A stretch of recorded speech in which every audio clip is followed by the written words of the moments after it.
Something was killing entire herds, and no predator was ever found. In the prehistoric world, animals began dying without wounds, without tracks, without any sign of a struggle. Herds vanished. Ecosystems collapsed. And yet, nothing was ever discovered nearby, somewhere in ancient Earth. Something was killing without ever being seen, leaving nothing behind but silence. What kind of creature can erase life without revealing itself at all?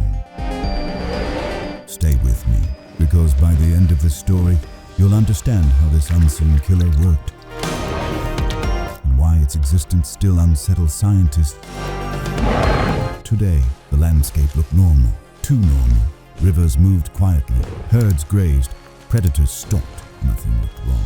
And yet, animals began to disappear, not torn apart, not dragged away, just gone. At first, paleontologists believed these deaths were natural: disease, starvation, environmental stress, but something didn't add up. Because bodies were found perfectly intact, no bite marks, no claw wounds, no broken bones, no signs of a chase. Life was ending without violence. That was the first warning.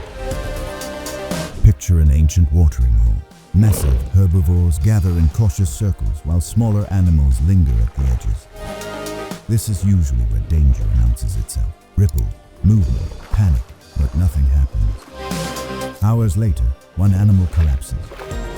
No attack, no struggle, just sudden death. Then another and another.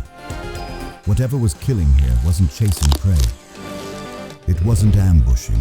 It wasn't even touching. This predator didn't hunt bodies. It hunted systems. When scientists examined fossil layers from these regions, they noticed a disturbing pattern. Entire groups vanished at once, not gradually but suddenly. Yet predators showed no increase in feeding rates. That meant one thing. The killer wasn't using teeth. It wasn't using claws. It wasn't using force. It was using something far more dangerous: influence. Even today, the deadliest killers are often invisible. Toxins, pathogens, environmental triggers, they don't announce themselves. Prehistory was no different. Somewhere deep within these ecosystems, a life form existed whose survival strategy wasn't built on strength, but on control. It didn't need to attack prey. It only needed to change the environment around it. Imagine something spreading silently through air or water, microscopic, untraceable, deadly. The first victims show no signs. Then weakness sets in, then collapse. By the time death arrives, the killer is already gone, or was never there at all. To an ecosystem, this kind of predator is catastrophic. There is no escape. No warning, no time to adapt. Fossil evidence supports this chilling idea. Entire extinction layers show widespread mortality without physical trauma. Skeletons remain undisturbed, as if death arrived faster than panic itself. Something struck before fear could spread, and then the collapse followed. Predators that relied on hunting began to lose prey. Herds weakened. Food chains unraveled. Not because a stronger hunter arrived, but because an unseen one already had. This creature didn't dominate through fear. It dominated through absence. Some scientists believe it may have been a carrier species, immune to the very mechanism it released. Others suggest it altered environmental chemistry, poisoning shared resources just enough to eliminate competitors. And a few propose something even darker, that it never intended to kill directly at all. It simply benefited from collapse. No chase, no struggle, no noise, just opportunity. In that sense, this wasn't a hunter. It was an executioner hiding behind nature itself. What makes this story even more unsettling is that the predator left almost no fossil trace of its own. No distinctive injuries, no skeletal adaptations. It hid so completely that millions of years later, scientists still debate whether it existed at all. But ecosystems don't collapse without cause, and something caused this. Imagine the final days of an ancient plain. Animals weaken, herds shrink, predators starve. The unseen killer doesn't need to fight, it simply waits, and when the system finally breaks, it disappears with it. The deadliest predators aren't always the strongest, or the fastest, or even visible. Sometimes, the most dangerous creature in an ecosystem is the one you never see. Until everything around it starts dying, nature experiments. Sometimes with claws, sometimes with teeth, and sometimes with silence. But perhaps the most terrifying part wasn't how this killer struck. It was how long it may have gone unnoticed.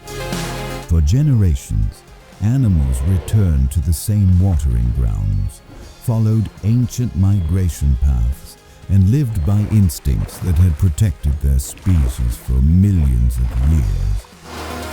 Unaware that something in their environment had already shifted, there were no warning calls echoing across the plains, no sudden scent to trigger alarm, no visible sign that danger was already present.